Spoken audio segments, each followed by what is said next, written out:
Hello everyone, and welcome back to my channel, Anxious Millennial, where I talk about all the things that fill my anxious millennial head. Today's video is going to be about something that I'm new to, but really excited and passionate about, and that is organic, non-toxic cosmetics. I'm a huge makeup girl. I learned to do my makeup from Jaclyn Hill. I was a very makeup forever HD type of girl. But over the years, I just grew out of it, and as I started to become more conscious about the quality of food I was eating, I eventually started to become more conscious of the things I was putting on my body. So just as a general introduction of why organic or non-toxic cosmetics would matter, I took some notes, so if I'm looking down, it's because I'm reading my notes. But the skin accounts for 10% of your body mass, and high estimates say that the body can absorb about 60% of chemicals applied to it, which amount to roughly 5 pounds absorbed into the body for the average American woman. So whereas the EU, or the European Union, has banned about 1,400 ingredients in personal care products, the US has only banned about 30. So there is kind of some contradicting research about how much we're actually absorbing and how dangerous it really is. Anytime that there's contradicting research, I think that there's someone to benefit on each side. But I think we can use our brains and deduce that at the very least, there are some toxic chemicals in most of our cosmetics. And at the very least, even if we're not absorbing 60%, like this stat says, we're at least absorbing some. And it becomes a personal choice of, do I want that? So that's where I started to seek out more natural options that I didn't have to think twice about. And I came across a place called the Detox Market. The Detox Market is a beauty shop that has an actual physical store here in Los Angeles, but they also have an online shop, and they're committed to providing women safe, non-toxic beauty products, that's makeup, fragrance, and just overall skincare, that are both luxurious and high performing. This isn't your grandmother's natural makeup that you could find at like Sprouts or Lassen's. You know what I'm talking about, like the natural makeup section in the grocery store that you just scoff because it doesn't hold a candle to, the brands like NARS and Tarte and all those makeup brands that we rely on. Well, it's not like that anymore. There's really beautiful, high quality, natural cosmetics on the market now, and I think we should all know more about them. And what's great about the Detox Market is that they're kind of doing a lot of the work for you. It's their job to test things out. They have a whole list of ingredients that they pledge to never sell. So instead of, combing through things yourself, you can go to their site and the work is done for you. So this is what their page looks like. I just want to show you guys something. If you click the drop down menu and you click About, you can select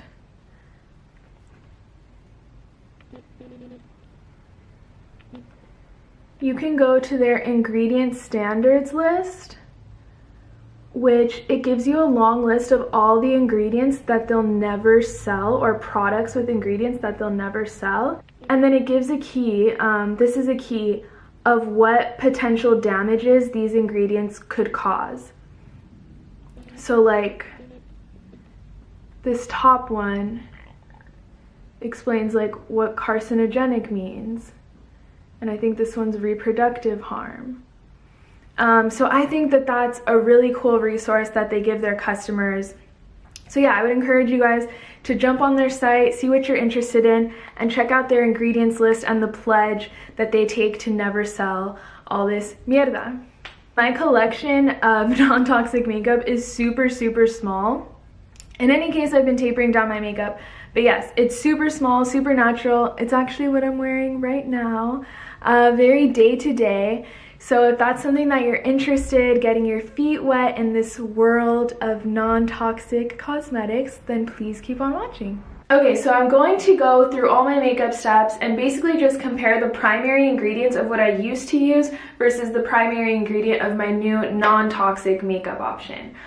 This is a foundation-free look. I feel like natural foundation is its own conversation and could be its own video. So I'll save that for a later date. So we're gonna start with sun protection. So I used to use Eucerin's Daily Protection SPF 30, which is actually a really great drugstore sunscreen. It does have some zinc oxide in it, which is a natural sun protectant that my non-toxic option has as well. But this one just has a lot of icky things in addition to that I'm trying to stay away from. The primary ingredient after water in the Eucerin lotion is C12 to C15 alkyl benzoate, which is a synthetic emollient. And then after that, the next ingredient is dimethicone or silicone. So a pattern I think that we're going to see throughout this process is that these ingredients, like, I'm not a chemist, I'm sure you're not a chemist. It's pretty hard to understand what they are even after reading the description, and it is quite vague, but I think we can adopt a similar mentality as we do or as we have with food as a culture, which is that if you can't pronounce it or you just have no idea what it is, then you probably don't want it on your skin. So as a substitute, I went into the detox market, and the girl who helped me recommended a brand called Suntegrity to me, which I actually only have the sample of what she gave me because I was testing it out and how it matches with my skin. But this is what the sample looks like. It's a tinted SPF, which provides a little bit of coverage, but the amazing thing is that the first listed ingredient is aloe, after that coconut oil extract, and all of the sun protection factors are zinc oxide, which are completely natural, chemical-free, physical blockers of the sun. So I'm going to apply a little bit all over my face. So this is tinted, and the reason I chose something tinted actually was not for coverage. It's because the only drawback of zinc oxide as a sun protectant is that it shows up really, really white on the skin. It's like a stark white ingredient, which I'm not even a dark skinned person, but I do have like an olive tone. So putting just plain zinc oxide on me makes my skin tone look purplish. If you're really fair, you might not have that problem. But anyone who's like medium toned to tan would probably want a tinted option just to counter that white cast that it can leave. And also, if this were just a regular tint, like a regular tinted moisturizer, I probably wouldn't apply it all over my face. But because I want the sun protection all over my face, then that's why I'm doing it. And basically what there is to know, like the gist of natural sunscreen versus chemical sunscreen, is that there's two ways to block UV rays, either chemically or physically. Like physically is wearing like a shirt, like physically covering your body, which is actually what zinc oxide does. It's like wearing a shirt of sunscreen. To very simply physically block UV rays, as opposed to chemicals that in some way do the same thing but aren't as good for you. Okay, so that's on. I'm really enjoying the coverage that it gave me, even though I wasn't looking for coverage.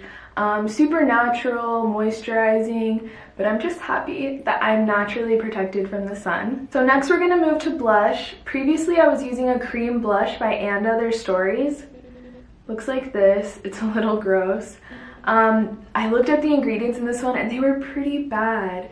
The first ingredient being hydrogenated polydecin, which is a synthetic polymer that functions as an emollient.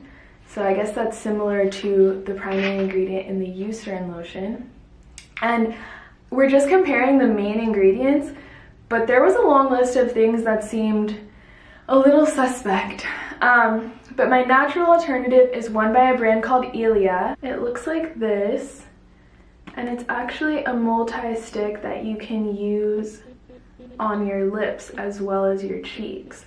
I feel like this is actually more sanitary too than the other option.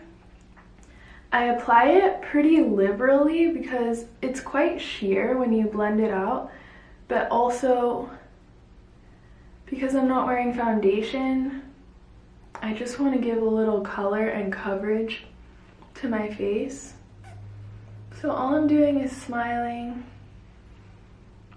and applying it on my apples of my cheeks and blending backward. You can put as much or as little as you want. And that's that. And the primary ingredient in this one is sunflower seed oil.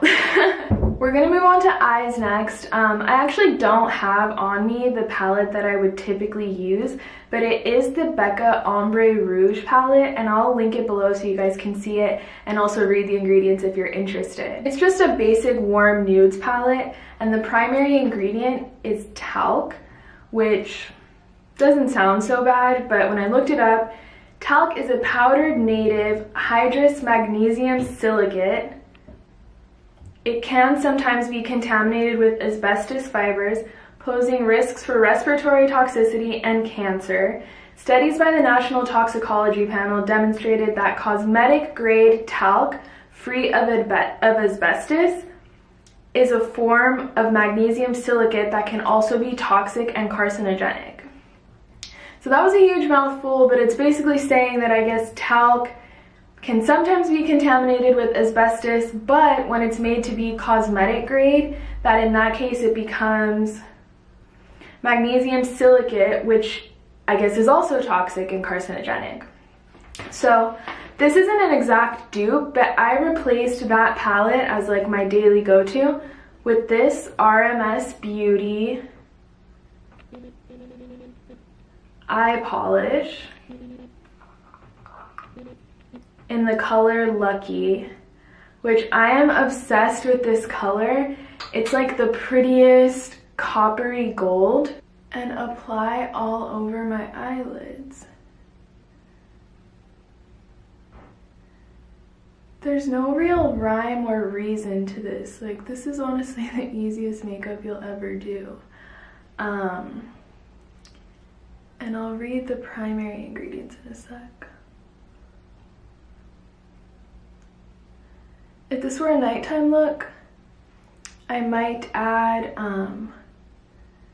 maybe some eyeliner, but I actually haven't bought non-toxic eyeliner yet. So that's that. And the primary ingredient in the RMS eye polish is coconut oil and beeswax, which are both certified organic. Next for the eyes is mascara. I was previously using Lancome, the Hypnose Drama, the primary ingredient of which is paraffin, which is a flammable, translucent, waxy solid consisting of a mixture of saturated hydrocarbons obtained by distillation from petroleum or shale. It's used in candles, cosmetics, polishes, and sealing and waterproofing compounds. Yeah, when I think of paraffin, I think of like candles or what you use to light kerosene lamps. I actually noticed the biggest difference between non-toxic mascara and regular. I feel like non-toxic mascara is so much easier on your eyes. It used to really gross me out how like tacky regular mascara formulas are and how hard it is for it to get off your eye and how crusty it feels. So I replaced it with this option by Lily Lolo. It's just a super gentle, pretty, everyday mascara that doesn't feel like I'm applying tar to my eyelashes.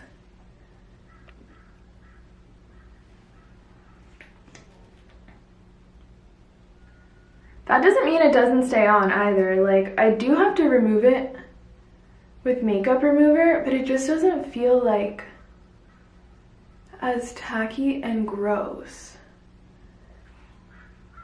So whereas the primary ingredient in the Lancome one was paraffin, the primary ingredient in the Lily Lolo is Mirica pubescens fruit wax, which is the wax from the peel of the berries that grow on the Myrica pubescens tree. And lastly, we're going to do a little lipstick. I actually threw out a lot of my old lipsticks, but if I were to compare, one of my favorites was MAC Midi Mauve, and the primary ingredient in most MAC lipsticks is octyl dodecanol, which is a long-chain fatty alcohol used as an emollient. And I replaced it with this Kosas lipstick.